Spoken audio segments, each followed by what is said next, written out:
Amis sportifs, bienvenue à l'heure des tchatcheurs, votre émission de débat sportif. Nous allons tchatcher pour vous, chers téléspectateurs. La CAF, Patrice Motsepe sera-t-il un bon président? Voilà la question du jour autour de laquelle nous allons tchatcher. Et mes tchatcheurs sont déjà avec moi sur ce plateau. Messieurs, très heureux de vous avoir. Vous connaissez maintenant l'aventure et nous sommes ensemble pour tchatcher pour nos téléspectateurs. Nous allons débattre ici en plateau, mais il y aura également des tchatcheurs qui nous attendent déjà du côté du grand carrefour de Koumassi. Ils sont autour de Mohamed Balo. Bonjour Roger Stéphane, bonjour à vos deux invités. Je suis au grand carrefour de Koumassi où l'élection à la CAF déchaîne les passions. Je suis avec Oudjé et Aziz qui sont prêts dès que possible à se prononcer sur le dénouement de cette élection. Merci à vous Balo. On reviendra à vous dans quelques instants seulement pour prendre la réaction de vos tchatcheurs là-bas du côté du grand carrefour de Koumassi. Messieurs, Patrice Motsepe a été élu ce vendredi. Qui est Patrice Motsepe, le nouveau président de la Confédération africaine de football? Comment a-t-il été élu et qu'est-ce qu'il attend à la tête de cette fêtière continentale? Élément vidéo. Chers collègues, voudrez-vous exprimer à travers vos acclamations l'élection du nouveau président de la CAF?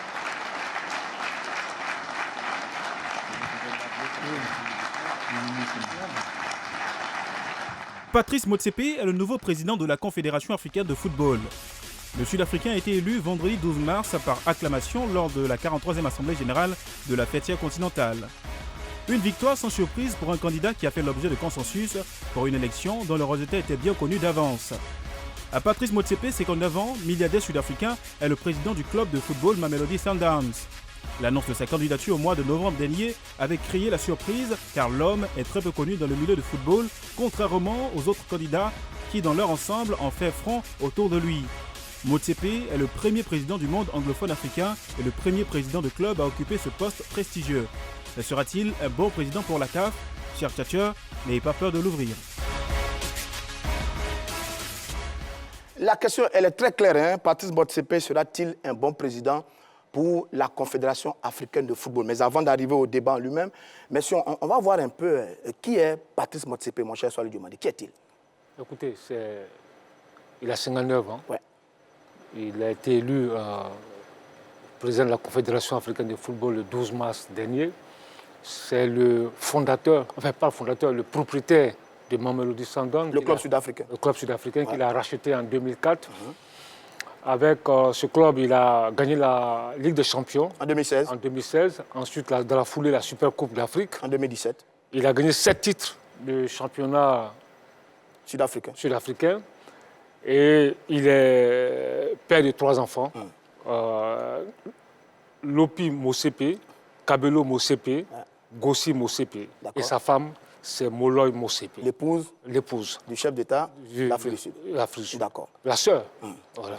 Donc, c'est pour vous dire que il est avec le club, il s'est fait connaître avec Mamelodi Sundowns, aujourd'hui qui est l'un des clubs phares du continent africain, qui régulièrement joue les compétitions de clubs. Et aujourd'hui, notamment la Ligue des Champions. La Ligue des Champions. Très bonne équipe, cette formation du Mamelodi Sundowns. Qu'on connaît très bien, qui a maintes fois même croisé la SEC Mimosa en Ligue des Champions. Et aujourd'hui, M. Patrice Motsepe, qui est aussi la 10e fortune africaine. Sa fortune est estimée à près de 2 milliards d'euros. C'est beaucoup, hein? C'est beaucoup d'argent. C'est la 3e fortune sud-africaine. Le premier noir milliardaire en Afrique du Sud. Un enfant de Soweto, qui dans le sillage de... C'est les hommes que Mandela a fabriqués de toutes pièces. C'est bien ça. Donc aujourd'hui, il est à la lumière. Et pour la première fois, un président du club prend la tête de la Martial Gourou, Patrice Motsepe, un mot sur lui, milliardaire. Oui, naturellement, on le sait assez riche. C'est le 8e président de la CAF qui a été élu vendredi dernier. Il a 59 ans, comme Cholle l'a dit. C'est un enfant de Soweto, devenu milliardaire. Il incarne l'élite noire sud-africaine qui a prospéré après l'apartheid. Donc, comme l'a dit Choualio, c'est la 10e plus grosse fortune d'Afrique. Son patrimoine est estimé à environ 2,5 milliards d'euros. Il a fait fortune dans l'industrie minière et dans la finance. Dans les années 90, hein, il rachète ses premières mines d'or, il est arrivé ensuite, il prospère aujourd'hui, c'est un homme incontournable sur le continent africain et du côté de l'Afrique du Sud. Messieurs, maintenant, c'est vrai qu'il est puissant, il est riche, mais la question est celle-là, toute l'Afrique se la pose en ce moment. Est-ce que ce Sud-Africain multimilliardaire, homme puissant, sera un bon président pour la Confédération africaine de football? Écoutez, moi, je n'y crois pas. C'est vrai qu'au-delà de sa fortune, mais quand tu regardes un peu la manière dont il a été propulsé à la tête de la Confédération africaine de football, moi, je me pose des questions. Parce que là, c'est une nouvelle marionnette qui va diriger la Confédération africaine. Une nouvelle africaine. marionnette, vous dites? Oui, mais... un tel homme peut pas être une marionnette, mon cher, soit le demander. Non, mais attends, quand il n'y a pas eu d'élection, il y a eu une acclamation. On me dirait que c'est... Parce que quand, bon, ça, ce seront les tests. Quand il y a un seul candidat, il est élu par acclamation. Ça, ce seront les tests. Mais quand tu regardes un peu le processus électoral, mais on a le droit de se poser des questions. Mais ce n'est pas nouveau, élu par acclamation. Oui. Issa Hayatou a été élu par acclamation en 1997 et en 2013. J'arrive. On lui a imposé un premier vice-président. D'accord. On lui a imposé un deuxième vice-président. Très bien. Même le conseiller spécial lui a été imposé, M. Jacques Anouma. Même le secrétaire général, Véron, lui a été imposé. Lui, il vient de la FIFA. Moi, je me dis, quand tu regardes tout ça, je me demande si ce monsieur-là aura les coups de franche pour diriger la Confédération africaine de football. En fait, je voulais rebondir, c'est pour dire à Choilio Demandé de quitter un peu le champ lexical de l'excès. Parce que je pense que ce qu'il dit est trop excessif. Vous savez, il n'y a pas un moule qui existe pour être président de la CAF. Patrice Motsepe, comme je le disais tantôt, est un enfant de Soweto. D'accord. Pour ceux qui ne le sauraient pas, Soweto, c'est un bidonville en Afrique du Sud. Quand quelqu'un part de la base pour arriver au sommet et avoir l'une des meilleures fortunes d'Afrique, je crois que c'est quelqu'un qui a organisé... Bon, la CAF, ce n'est pas une affaire de milliardaires. Hein? Non, c'est quand même un novice, un inconnu. Non, je sais. Bon. Je sais que c'est un novice. Mais en réalité, dans le sport, il a un club qui, en quelques années, quand même compte sur l'échiquier continental. Il a gagné une Ligue des Champions, c'est pas rien. Il a gagné 7 titres d'Afrique du Sud, c'est pas rien. Mais je vais dire que je ne parle pas d'affaires d'argent. Je dis que pour devenir parti à zéro, pour devenir milliardaire, il faut quand même un minimum d'organisation. Il faut avoir du cran. Il faut avoir du cran, il faut avoir du sérieux, il faut travailler avec un acharnement. Donc, je pense que pour diriger une fédération, une institution comme la CAF, je pense que Motsepe a quand même les valeurs qu'il faut pour diriger cette confédération. Il a quelques arguments. Machal, il a été mal élu. Moi, je pense qu'il a été mal élu. Ça, c'est d'abord un. Deuxièmement, tout à l'heure, je l'ai dit, je l'ai souligné, mais quand tu es président d'une confédération comme la CAF, tu es incapable. Enfin, on t'impose un premier vice-président. Senghor, le Sénégalais Senghor. Qui était deuxième, Ahmed Yahya. On t'impose un deuxième vice-président. On t'impose un conseiller spécial. Jacques Anouma. C'est pas lui qui a choisi son conseiller spécial. À l'époque, je me souviens très bien que Hayatou choisissait ses conseillers spéciaux. Qui les a imposés? Qui les a imposés? Quand vous en parlez, quand vous dites imposés, qui les a imposés? Monsieur Infantino, monsieur Roger Stéphane. Il n'a pas voté. Non, mais attends, le scénario qu'on a vu, le scénario était déjà dessiné. C'est juste. Avant même l'Assemblée générale du 12 mars, on savait déjà que Senghor allait être le premier vice-président, Yahya le deuxième vice-président, M. Anouma allait être conseiller spécial. Et maintenant, la grande nouveauté, c'est Véron. Véron, qui est un des hommes de Infantino, qui travaille à la FIFA, à la direction des associations, qui vient d'être nommé secrétaire général. Est-ce que c'est lui? C'est-à-dire que la FIFA impose un secrétaire général à la Confédération africaine de football. Mais attends, soyons sérieux. Marcel Gourou. Je voulais dire, comme Choilio le dit, je ne crois pas que Motsepe soit quand même une marionnette. Vous savez, l'élection de Ahmad Ahmad en 2017. En 2017, ouais. Lui aussi, il a été parrainé par Gianni Infantino. Ouais, c'est bien ça. Mais la suite, on la connaît. Parce que, par la suite, Ahmad Ahmad a prouvé par A plus B qu'il n'était pas une marionnette. Donc, pour cela, ça lui a coûté ce que Mais Marcel Gourou. Voilà ce que je voulais dire. Oui. Vous savez, le football africain, dans la plupart des États africains, c'est l'État qui finance le football. Absolument. Donc, lorsque il y a cette élection, le processus engagé, et qu'il y a différentes candidatures, et que Gianni fait le tour des pays africains, est-ce qu'il y a un seul chef d'État africain qui a dit que non, nous ne sommes pas d'accord avec ce Mais alors danger, Martial, parce que durant cette campagne, on n'a pas parlé projet, on n'a pas parlé développement, on a fait le tour des chapelles, enfin des États, on a fait plus de la politique que parler sport, et ça c'est inquiétant. Non, pas du tout. Vous savez, en dehors du tour diplomatique qui a été fait, oui. Mais je pense que les différents candidats ont quand même présenté leur projet. Motsepe a présenté son projet. Il a dit, contrairement à ce qui se raconte, certains pensent que lorsqu'il sera élu, Gianni va imposer que la CAN se joue chaque 4 ans. Mais lorsqu'il a présenté son projet, il a dit clairement que la CAN allait se jouer chaque 2 ans et pour des raisons financières. D'accord. Parce qu'il dit que c'est à travers la CAN qui permet à la Confédération africaine de football d'avoir un peu d'argent. Et qu'il les redistribue aux associations membres. Okay. D'accord. Ce que je voulais dire à Martial Gorou, je vais vous dire une chose. Oui. Lorsqu'il y a une élection à l'UEFA, la présidente de l'UEFA, est-ce que le président de la FIFA fait le tour des pays européens? Non. Voilà. Ça, c'est d'abord un fait. C'est pourquoi je dis que c'est vraiment dommage que la FIFA puisse s'ingérer de telle façon dans le processus électoral lors des élections à la Confédération africaine de football. Parce que c'est le même mode opératoire, ce qu'on a vu avec Ahmad Ahmad. En 2017. En 2017. C'est la même chose. Et là, c'était pire. Parce que là, on a imposé même un schéma. Un schéma clair. Mais Soilio. Attends, on a imposé un schéma clair. Et là, on n'a pas été surpris. Tout ce qu'on a vu, tout ce qui, qui avait été dit depuis la fameuse réunion de Rabat au Maroc, le protocole d'accord qui a été signé, c'est ce qui a été fait. Maintenant, quand vous dites que M. Patrice Motsepe, au niveau de la formule des compétitions de clubs, au niveau de la CAN, et même la périodicité de la Coupe d'Afrique des Nations, moi je doute fort, Martial. Je vous dis, au niveau de la périodicité de la CAN, ça va changer. D'accord, on verra bien. Au niveau des réformes de compétition des clubs, ça va changer. Motsepe ne pourra pas résister à Infantino. Mais Soilio, je vous prends un mot. Regardez les arguments de la FIFA. Elle dit, Motsepe est quelqu'un de nouveau, qui n'est pas impliqué dans l'ancienne direction.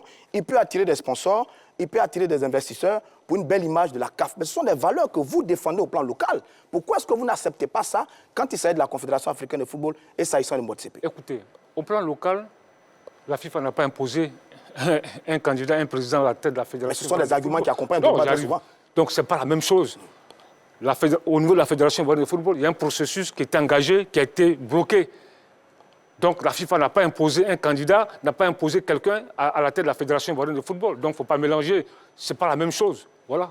Non, mais je voulais rebondir sur cette question. Rapidement. Lorsque Choalio dit que ce n'est pas le même schéma, je ne suis pas tout à fait d'accord. Parce qu'il reproche à Motsepe d'être quelqu'un de neutre qui ne connaît pas tellement les arcanes. Non. Il dit qu'il a été imposé. Je ne dis pas... Non, il faut qu'on soit clair. Il ne faut pas déformer mes propos. Je ne dis pas que c'est quelqu'un de neutre qui ne connaît pas les arcanes. Non. Ne m'amenez pas sur le terrain des rouages. Ce n'est pas ce que je veux dire. Dites-nous bien. Voilà. Je dis qu'il a été... C'est une marionnette. Il a été imposé. Je ne parle pas de sa fortune, je ne parle pas de sa connaissance des affaires du football africain. Je dis qu'il a été imposé. Et quand tu regardes bien, je me répète, qu'on t'impose un premier vice-président, on t'impose un deuxième vice-président, on t'impose un conseiller spécial, on t'impose un secrétaire général, mais tu es enchaîné. Voilà ce que je veux dire. Tu es enchaîné. C'est qu'il appelle imposition. Voilà. Il dit qu'il a été imposé. Moi, je pense que là, le problème ne se situe pas à ce niveau. Aujourd'hui, je pense qu'on a dû dépasser ce stade. Parce que c'est toute l'Afrique, les chefs d'État, les présidents de fédérations, qui tous ont dit qu'il fallait que toutes les énergies soient mises ensemble pour développer le football africain. Et c'est ce schéma qui a été trouvé depuis le Maroc. Et ça s'appelle le premier de Russie. Aujourd'hui, Motsepe, le problème qui se pose, est-ce qu'il serait un bon président de la Confédération africaine de football? C'est là la question. Donc je dis oui. Parce que Motsepe, c'est quelqu'un, quand même, qui est arrivé à bâtir un empire financier. Donc, je pense qu'il a quand même de la jugeance. Mais il y a bien une différence entre un club et une confédération. Mamelodi Sundowns n'a rien à voir avec la CAF. Non, mais la CAF, qu'est-ce qui diffère de la CAF? C'est vrai, la CAF, c'est l'institution plus puissante, plus grande. Ouais. Mais déjà, c'est l'organisation qui fait qu'un individu réussit un projet qui lui est présenté. D'accord. Si au niveau de l'échantillon, le petit échantillon, qui est le Mamelodi Sundowns, on voit quelqu'un qui prend un club depuis 2014 et que ce club joue l'un des meilleurs 2004, pardon. l'un des meilleurs rôles en Afrique, au niveau du football africain. Je pense qu'il peut transposer ça au plan continental. D'accord. Il n'y a rien qui change. On verra bien. Oui, tout à fait. Mais ce que tu oublies de dire, il a racheté le Mamelodi Sundowns. C'est sa propriété privée. C'est pour lui Mamelodi Sundowns. Donc, il impose son projet, il a une vision, il sait où il va. Mais dans le cas espèce, mais toi, Marcel, tu peux accepter que toi, on va te nommer, on va t'élire à la tête d'une association et quelqu'un va t'imposer le premier vice-président, le bureau ne vient pas de vous. Le secrétaire général. Tu vas accepter ça? Moi, voilà ce qui m'écoeure. Et des Africains ont accepté cela. Quand tu dis que les candidats Jacques Anouma, Augustin Senghor, Yaya ont accepté cela, mais ils ont accepté cela malgré eux. Malgré eux. Mais Soalio, il est quand même bien encadré quand même. Quand vous avez Senghor, vous avez Yaya, vous avez le président de la fédération nigériane, celui du Maroc, autour de vous avec Vénan, il est quand même bien encadré, mon cher Soalio. Vous savez, les Africains, ils ont toujours des agendas cachés. Avec eux, il faut faire très attention. Et moi, je dis, quand tu es élu, tu vis avec tes idées, tu vis avec tes hommes. Avec tes hommes, voilà, pour réussir ton mandat. Oui, mais je vais dire que quoi? Qu'est-ce qu'en parlant d'unité, ils font tous les programmes des différents candidats seront fondus dans un moule. Et c'est ce projet-là qui permettra, à partir de Motsepe, de gérer ces 4 ans de mandat. Donc je pense qu'avec toutes ces personnes et la qualité des projets que nous avons découverts, d'accord. Donc je crois que M. Motsepe fera un grand mandat. Mais quand on vous colle des collaborateurs, on ne vous lie pas les mains, Martial? Non, pas du tout. Je vais vous expliquer. C'est vrai, je ne suis pas d'accord avec ce principe. Aucun d'entre nous, parce qu'au XXIe siècle... Ah, donc vous me rejoignez? Non, je vais dire quoi? Mais attends, c'est Martial. Si vous n'êtes pas d'accord avec ce principe, c'est que le débat doit plus avoir lieu. Le principe, peut-être donc il n'y a plus de débat. Le débat qui est là aujourd'hui, c'est un débat de compétences. Oui. Absolument. Est-ce que Motsepe a la compétence pour conduire cette confédération africaine de football? C'est de ça qu'il s'agit, M. Soalio. Il ne s'agit pas de qui a été nommé premier vice-président, qui a été nommé troisième vice-président. C'est fait. Le vin est tiré, il faut le boire. Aujourd'hui, on doit aller dans le sens de la marche. Est-ce que Motsepe a les capacités? Je dis oui qu'il a les capacités. Oui, mais le problème, c'est que ce que vous semblez ne pas bien comprendre. C'est vrai. Vous dites qu'il peut être un bon président. Mais moi, je pose un problème. Quand autour de... Parce que pour diriger, tout à l'heure, vous savez très bien que c'est un homme d'affaires qui n'a peut-être pas le temps. Il n'aura pas le temps, c'est clair. Il n'aura pas le temps. Voilà pourquoi Véron est là, d'ailleurs. Il va s'appuyer sur ses collaborateurs. Voilà, déjà, ça, c'est déjà problématique. Et là, il n'a pas choisi ses hommes. Et Véron, qui vient là, c'est Véron qui va piloter toute la Confédération africaine de football. Donc, la FIFA impose Véron. Là, Véron vient, c'est le maître. C'est lui qui va diriger toute la Confédération africaine de football. Je voudrais dire que... Un secrétaire général dans une organisation, il est le patron de l'administration. Mais le comité exécutif, c'est eux qui prennent les décisions pour gérer la confédération. Mais le secrétaire général est puissant quand même. Donc, au quotidien, c'est vraiment lui. Il occupe un poste stratégique, mais il applique des décisions qui sont prises au comité exécutif. Absolument. Le secrétaire général ne peut pas aller à l'encontre des décisions qui sont prises au comité exécutif. Mais c'est un point essentiel quand même de l'administration. Tout à fait, parce qu'il gère l'administration. Parce que là, il devient l'œil de la FIFA à la CAF. C'est ça. Tu vois, moi, c'est ce qui me coeure. Tu vois, un secrétaire général qui est nommé par la FIFA. Mais c'est problématique. Vous n'allez jamais voir ça à l'UEFA. Allez, jamais voir ça à l'UEFA. Mais on fait une pause. Voilà. On fait une pause. Excuse-moi. Rapidement. Est-ce que la FIFA peut imposer un secrétaire général à l'UEFA? C'est pas possible. C'est impensable, Martial. Ça, c'est assez gênant quand même. On va faire une pause sur le plateau. On va retrouver Mohamed Ballo avec son groupe de tchatcheurs du côté du Grand Carrefour de Koumassi. On va prendre également leur avis. Ballo, c'est à vous de jouer. Oui, Roger Stéphane, eh bien, ici, les avis sont divergents, le débat est houleux. Eh bien, Oudjé, est-ce que Patrice Motsepe fera un bon président à la tête de la CAF? Il fera un bon président parce que chez moi, dès qu'il a été élu, ça aiderait beaucoup les clubs et puis ça va les rendre plus professionnels comme le club européen. Voilà, puisque actuellement, n'importe quel président qui est venu, qui est devenu président de la CAF n'a jamais pu rendre les clubs africains professionnels, à part quelques rares clubs aujourd'hui qu'on voit Maintenant, Patrice Motsepe, son club, il est président de Mamelodi Sundowns. Opta Mamelodi Sundowns fait partie des les plus grands clubs d'Afrique aujourd'hui, les plus mieux structurés et puis mieux payés. Maintenant, comment on appelle, au niveau de son championnat, Mamelodi Sundowns est toujours en tête du championnat. Et puis, côté africain, Mamelodi Sundowns est toujours parmi les grands, parmi les 4 meilleurs clubs d'Afrique et puis les plus riches. Donc, je trouve que Patrice Motsepe, c'est pas parce qu'il a l'expérience d'être un président de la CAF, mais il va beaucoup professionnaliser les clubs.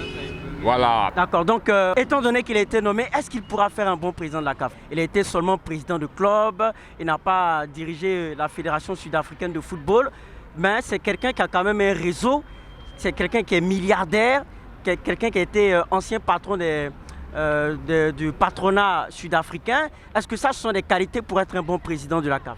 Mais Jacques Anouma, par contre, on le connaît. Jacques Anouma fait un bon... Jacques Anouma, lui, il est bien. Lui, on le connaît bien. Hein? Il a dirigé la FIF ici. Puis, on sait que non, c'est un bon président pour la CAF. Voilà, je vois, très bien. Merci beaucoup, merci. Donc Roger Stéphane, vous l'aurez compris, hein, la personnalité de Patrice Motsepe divise au plus haut point. On espère qu'il arrivera à faire le consensus à la tête de cette CAF. Mais en attendant, par ici, c'est toujours divergent. Vous avez bien compris, Balo, et félicitations à vos tchatcheurs autour de vous. On a bien compris leur position sur la question liée à Patrice Motsepe. Je vais lui demander, vous dites que Motsepe ne sera pas un bon président. L'un des enjeux de la CAF en ce moment, c'est financier, les finances. Il est suffisamment assis, suffisamment riche, il a beaucoup d'activités, il a beaucoup de connaissances, un réseau assez puissant. Est-ce que ça ne peut pas être un atout pour lui par rapport à enrichir la CAF sur son prochain mandat à venir? Ça peut être un atout, mais ça peut être aussi un inconvénient. Parce que vous savez, il faut faire très attention. Parce que j'ai entendu dire qu'il va mettre son réseau financier au service de la Confédération africaine de football. C'est bien ça. Mais demain, ne soyez pas étonnés qu'on nous parle de conflit d'intérêts. Des dénis d'initiés. Parce que, moralement, politique, c'est inimaginable. Tu ne peux pas prendre tes entreprises ou tes partenaires pour les imposer à la Confédération africaine. C'est la même FIFA qui va venir dire qu'il y a un déni d'initié, qu'il y a un conflit de compétences, enfin, d'intérêts, et que voilà. Donc, c'est pour vous dire que ça aussi, il faut faire très attention à ça. C'est le piège que doit pouvoir éviter Motsepe. D'accord. Voilà. Mais il est frais, son image passe bien, il est puissant, il est nouveau. Il a quelque chose quand même, ce Motsepe. Tout le succès qu'il a eu là peut être un élément qui peut faire bondir notre confédération. Tu sais, je vais te dire une chose. Rapidement. Moi, le problème, c'est pas qu'il soit frais, qu'il est riche, il a beaucoup d'argent, c'est pas ça. Vous savez, la CAF, diriger la CAF, c'est pas diriger un club. On a bien compris. Diriger la CAF, ce n'est pas diriger un club. Mamelodi, c'est vrai, puissant. C'est le deuxième club le plus puissant de l'Afrique subsaharienne, derrière le TP Mazembe. C'est le 6e club sur le continent africain. Mais est-ce que ça, c'est suffisant pour réussir à la tête d'une confédération aussi puissante que la CAF? Comme je le disais tantôt, j'ai dit qu'il n'y a pas un moule pour être président de la CAF. Ce sont les idées, c'est l'organisation qu'on met en place qui fait qu'un président de club ou même un président d'une institution peut réussir sa mission. Patrice Motsepe, je pense qu'il est suffisamment outillé. Parce qu'il a quand même, comme je l'ai dit, quelqu'un qui est à la tête d'un empire financier. Vous pensez que, par son organisation, qui lui a permis de quitter la base pour arriver au sommet, il ne pourra pas mettre cette intelligence-là, cette organisation, au service de la Confédération africaine de football? Mais Martial, je pense qu'il n'y a pas de problème là-dessus. Non, ce n'est pas la même chose. Je te dis pourquoi. Qu'est-ce qui change? Non. Un empire, la tête d'un empire financier, ce sont ses idées. C'est son projet. Tu vois? Aujourd'hui, c'est autre chose. La CAF, c'est autre chose. La CAF, il a été imposé. Il a été imposé à la tête de cette confédération. Il a la preuve. On a vu ce qui s'est passé, le schéma qui a été dessiné. Aujourd'hui, il ne peut pas faire ce qu'il veut à la tête de cette confédération. Alors, revoyons donc le dernier aspect. Voilà, le dernier aspect de notre débat. Revoyons le dernier aspect de notre débat. Comment va-t-il réussir donc à la tête de cette confédération? Parce que tout ce que nous souhaitons, c'est de le voir réussir parfaitement à la tête de la confédération africaine. Comment le faire? Par sa position, Patrice Motsepe, il l'a dit clairement, il va attirer des investisseurs privés dans le football. Contrairement à ce que Charles dit, je pense que Motsepe quand même connaît les règles en matière de gestion des affaires. Donc, je ne crois pas qu'il puisse. Mais attends, mais Machal, lui-même sa société. Mais Machal, ce que tu dis, on a vu par le passé. Avec Blatter, il connaissait les règles. On a vu. Mais après... comparaison n'est pas raison, M. Choualio. Comparaison n'est pas raison. C'est pour te dire que quand tu parles de connaître les règles, mais on a vu avec Platini, même aujourd'hui, on a vu beaucoup de choses. On a vu même avec Ahmad, qui était un haut cadre, qui était ministre dans son pays, qui a occupé de hauts postes dans l'administration, mais on a vu comment c'est terminé à la CAF. Oui, mais justement, ce n'est pas parce que Ahmad a commis des erreurs que Motsepe commettra les mêmes erreurs. C'est pas ce que je veux dire. Je veux te dire que ce que tu dis aussi n'est pas forcément une chose. Alors, Anouma, Senghor, Yaya, le président de la fédération nigérienne, Djibouti, etc. Est-ce que ceux-là, ce seront de bons collaborateurs pour Patrice Motsepe à la tête de cette institution? Ils peuvent être de bons collaborateurs s'ils sont honnêtes dans la collaboration. Voilà. Parce que, vous savez, les Africains, on ne tarde pas à glisser des pots de bananes, à savonner les planches pour faire tomber celui qui a la tête. C'est bien ça. Ça, c'est le cas. Même Ahmad a été victime de ça. Même Ayatou a été victime de cela. Donc j'espère que les collaborateurs... Voilà pourquoi je suis inquiet. Parce que ce n'est pas lui qui choisit ses collaborateurs. C'est bien ça. Vous voyez, ce n'est pas lui qui choisit ses collaborateurs. Et c'est là mon inquiétude. Et bien, quand tu regardes Mais est-ce qu'il était obligé de l'accepter? Ah, mais il n'a pas le choix. Parce que... il avait déjà les mains liées. Il avait les mains liées. Parce que quand tu regardes les hommes forts du comité exécutif, ne sont pas ses hommes. Le premier vice-président n'est pas son homme, le deuxième n'est pas son homme, le conseiller spécial n'est pas son homme, le secrétaire général... C'était même ses adversaires. Voilà, ce sont ses adversaires. Donc voilà pourquoi je suis inquiet. Martial Gorou, quand on regarde de ça, on peut avoir un peu peur quand même. Hein? On peut avoir un peu peur. Est-ce que, parce que les membres de son comité-là sont ceux qui ont fait échouer, ou bien qui ont échoué plus ou moins avec Ahmad il n'y a pas longtemps. Senghor et Yaya, ils étaient dans l'ancien comité exécutif. Oui, Ahmad qui a échoué. Ils sont encore là autour de Motsepe. On a le droit d'avoir peur un peu. Bon, Ahmad, vous savez ce qui emporte Ahmad? Je pense que c'est des décisions personnelles. Quand quelqu'un prend de l'argent dans les caisses de la CAF et qu'il invite des amis à la Mecque, je pense que ce n'est pas un problème de gestion au niveau des idées de ceux qui l'entourent. Ça, c'est une décision personnelle d'Ahmad. Moi, je pense que Motsepe, qui, avec les expériences passées, et qui veut donc redorer le blason, l'image de la Confédération africaine de football, ne commettra pas les mêmes erreurs que ses prédécesseurs. Oui. Donc, je crois que ce monsieur, il a vraiment la qualité, le profil idéal pour mener à bon port cette barque de la Confédération africaine de football qui a tantôt tangué. Voilà. Soit Ahmad. Soit lui, quand Ahmad a réussi à se défaire d'Infantino, c'est que Motsepe peut également se défaire tranquillement d'Infantino. Vous êtes sûr que Ahmad a réussi à se défaire d'Infantino? Non. Et pourquoi est-ce qu'il coule alors? Mais il coule parce que quand tu es une marionnette, quand on t'impose à la tête d'une telle organisation, mais voilà, c'est voilà le problème. Lui aussi, il est arrivé avec le même schéma. Et là, lorsqu'il y a eu l'affaire du style tactile... Ouais, avec le contrat, avec l'équipementier. L'équipementier. Ouais, il a un de ses proches... Ouais. Il a donné le contrat à ses proches au détriment de l'ancien équipementier. Là, c'est problématique. Donc, je te dis que quand tu es mal élu, quand tu es une marionnette, tu finis toujours à échouer. Avant conclusion, rapidement. Bon, je pense que Motsepe qui arrive, il connaît quand même le monde des finances. Il permettra, avec son travail, de combler le déficit financier que connaît la CAF. Ouais. Donc, je pense qu'il va faire un bon travail. Messieurs, je pense qu'on vous a compris. CAF, Patrice Motsepe sera-t-il un bon président de la Confédération africaine de football? En tout cas, c'est tout le mal qu'on lui souhaite. Merci de nous avoir suivis. On se donne rendez-vous mercredi prochain pour un autre numéro de l'heure des catcheurs. J'ai été très heureux d'être chez vous.